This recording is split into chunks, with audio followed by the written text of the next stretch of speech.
माँ कालीजाई किए कहीं गोटे निरीह झील देह को प्रवेश करथिले माँ काली।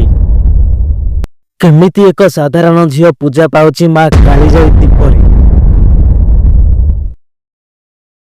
कहीं सेदिन एते बड़ बात्या हैला। सतरे कौन रही कालीजाईर कांदिवार सत्य घटना। आसंतु जानिबा संपूर्ण खबर। कांदुची कालीजाई।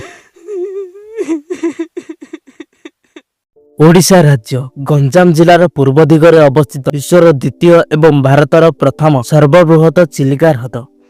चिलिका ह्रद आज विश्व में एक स्वतंत्र परिचय पाई। विश्वर कहीं कोण अनुकोणु दार्शनिक मानक साउंटी आणुछि। एही ह्रदरे दुनियार शह शह हजार हजार प्रकार पक्षी माने विचरण करिया पई आसंती। एही चिलिका ह्रदर मुख्य आकर्षण हेउछि माँ कालीजाई मंदिर।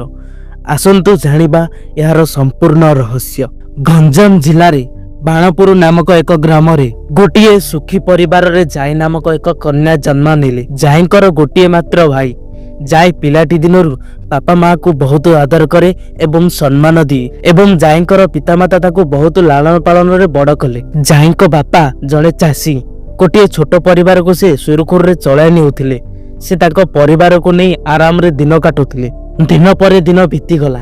जाई छोटरू बड़ हेले। जाईंकर जेतेबेले विवाह बयस हो गला सेतेबेले तांको माँ और बापा जेतेबेले जाई आगरे विवाह कथा रखिले सेतेबेले जाई एहा को मना कर देले। दूर दूरांतर अनेक प्रस्ताव मान आसीथिला। सब प्रस्ताव भांगी गला। एहा परे दिने राति रे जाई को तांको बापा डाकी कहले माँ झियो जन्म पर घर को। जेहेतु तू झियो जन्म लोभी अछु तते दिने ना दिने पर घर को जीवाको पड़िबो। तो शाशु घर तो पाई वैकुंठ। सेतेबेले जाई को होइथाय प्राय 16 वर्ष। सेतेबेले 16 वर्ष बयस रे झियो को विवाह कर दिया जाउथला। बहुत बुझाइबा परे जाई बाहावा पाई राजी होई गले। या परे किछि दिन गला पाणपुर पाख अंचल पारिकुदरु जड़े प्रस्ताव नहीं निज पुओ को धरी आसिले जाई को घर को। जाई बाबदरे समस्त कथा पचारिले। से माने जाई को विवाह करया पाई सम्मति प्रदान कले। जाई को पिता मध्य ए विवाह रे खुशी थिले। दुई पक्ष एबे विवाह पाई प्रस्तुत। किंतु केजानी कालीजाईंकर मन ए विवाह पाई आदौ मन करू नथिला। दिन पर दिन बीती गला। जाईंकर विवाह संपूर्ण हैला।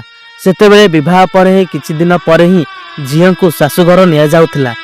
जेतेबेले जाई को घर विदाय दबार समय आसिला घरर समस्त लोक प्रस्तुत हेले जाई को विदाय दबाको। अनेक जौतुक आदि देई जाई को कांदी कांदी गाँ लोके विदा कले। जाई परिवार एवं गाँ लोक कथा मने पकाई बाहुणी बाहुणी कांदु थाए। धीरे धीरे से निज गाँ को छाड़ी चिलिकार तटदेशरे आसी पहुंची गले। सही समय एक कंकड़ा कामुड़ी डाकिला जाई तू आज जा ना रे तोर आज किछि अनिष्ट होबार अछि।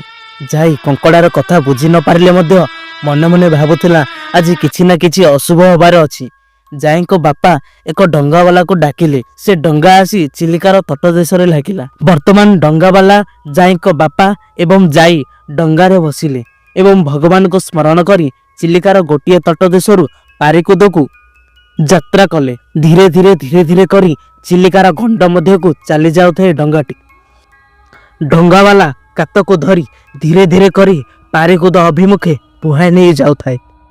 बाटरे अनेक प्रस्तरर टापु मान थाए। एपटे कालीजाई निजर घरर समस्त को मन पकाई कांदिबारे व्यस्त। बापा को कहूए हे बापा काहेकि मते तमे आज पर करदेल। काहेकि मते एक अजणा घरे आज छाड़ी दे आसुअछ। बापा चलो आज आमे घर को फेरी जीवा। एतिकी कही जाई कांदु थाए। जाई को पिता सर्वहरा हेला परी झियो को आश्वासन देला बली कथा कहूथिले। आलो माँ अपेक्षा कर आ मात्र किछि बाट तो शाशु घरे तू पहुंची जीवु। तो शाशु घरे तू पहुंची गले तोर सब दुख दूर हो जीवो। या परे धीरे धीरे धीरे धीरे डंगाटी चिलिका ह्रदर मध्य भागरे पहुंची गला। जेउ स्थान रे कि अकातकात गंड चारिआडे केवल जल आउ जल। ना कोनोसी व्यक्ति ना कोनोसी डंगा। पाखरे केही भी नथिले। सबुआडे सुनसान। धीरे धीरे डंगाटी आगो को बढ़ु थाए। ठीक यही समय हठात एक विराट बड़ बात्या आसिला। धड़ा मेघ कला मेघरे परिणत होई गला। सबुआडे अंधकारमय छाईगला। या को देखी डंगा वाला एवं जाई बापा भयभीत होई पड़िले। किंतु जाई कांदिबारे व्यस्त। धीरे धीरे कला मेघरु बिजुली चमकिला। बहुत मात्रा पवन बहिला। डंगाटी जलराशि मध्य ऊपर तल हवाक लगिला। शांत थिबा जलराशि एबे बड़ बड़ ढेउरे परिणत होईगला। यापर 3 जण संपूर्ण भाव में भयभीत। कौन करिवे? पाखरे कौनसी टापू मध्य नाही कि डंगा को रक्षा करने कौनसी स्थान मध्य नाही। एबे खाली सेमानक मध्य गोटे चिंता, सेमाने बंचिबे तो केमिति, डंगाटी कूलरे लागिबो केमिति। यापर धीरे धीरे वर्षा अधिक अधिक होबाकू लागिला। डंगाटी धीरे धीरे जलराशि मध्य संपूर्ण भाव में बुड़ीगला। डंगावाला जाई पिता एवं जाई पानी रे पड़गले। डंगावाला एवं जाई पिता को पहरिबा आसुथाए, किंतु जाई को पहरिबा आसु न थाए। वर्तमान सेमाने 3 जण चिलिकार घंट मध्य शेष निश्वास गणु थांती। यापर संपूर्ण भाव में समस्ते छिंछतर होईगले। किए कुआड़े गले केही मध्य जानी पारिले नाही। धीरे धीरे वर्षा थमिबाकू लागिला। पवनर बेग मध्य कमिबाकू लागिला। सूर्य पुणी उदय हेले, किंतु जाईर बापा एवं डंगावाला गोटे टापुरे लागिले, किंतु तांको पाखरे नथिले।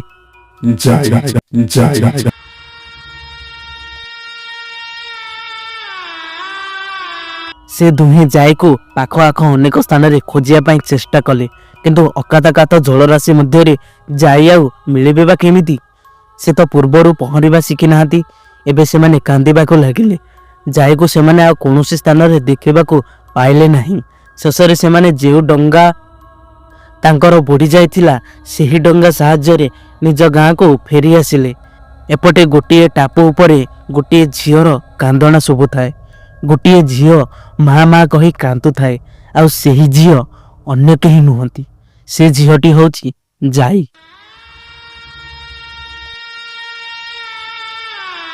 हे बापा मते बंचाओ, हे माँ मते बंचाओ, एमिति चित्कार करी जाई सेही स्थान रे प्राण विकले कांदु थाए। किंतु दुखर विषय ता आखपाखरे कौनसी व्यक्ति कि कौनसी डंगावाला नथिले। सेही टापुटा थिला चिलिकार मध्य भागरे। शेषरे सेही टापुरे से कांदी कांदी भोक विकल प्राण विकल मानसिक स्थिति हरेबाको बसिले।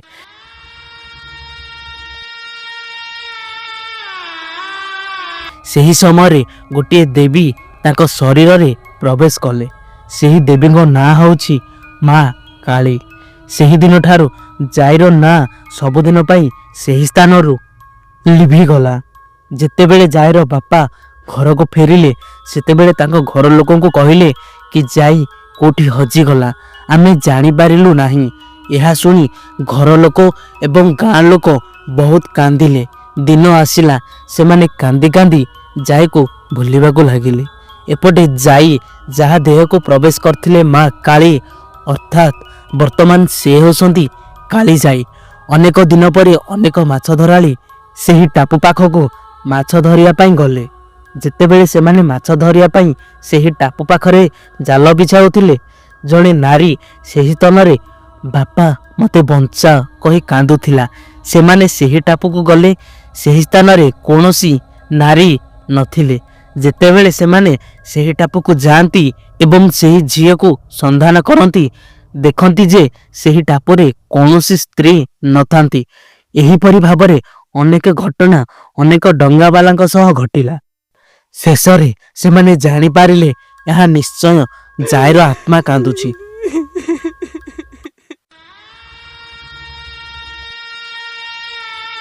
यापर यही सब कथा पारिकुदर राजा जगन्नाथ मानसिंह पाखक गला।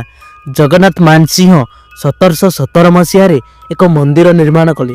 सेही दिन ठारू सेही टापू को आज पर्यंत आमे कालीजाई दीप भाव में जानुअछु, जो दीपरे कि माँ कालीजाई पूजा पाउछंती। यह थिला माँ कालीजाई मंदिर सत्य घटना। मकर संक्रांति रे ही अधिक रु अधिक दार्शनिक मान को देखा मिली थाए। यही समय ही यही मंदिर रे अनेक भिड़ होता है। जदि भिडियोटी आपण मानक भल लगी चैनल को सब्सक्राइब करंतु एवं भिडियोटी की आपण मानक सांग एवं परिवार सहित निश्चित शेयर करंतु एवं कमेंट करंतु कि यही घटनाटी की आपण आगु जानी थिले। यही परि अनेक मंदिर तथा देवादेवी सत्य घटना जानिया पई आम चैनल जगन्नाथଙ୍କ भूमि को सब्सक्राइब करंतु। रहुची नमस्कार।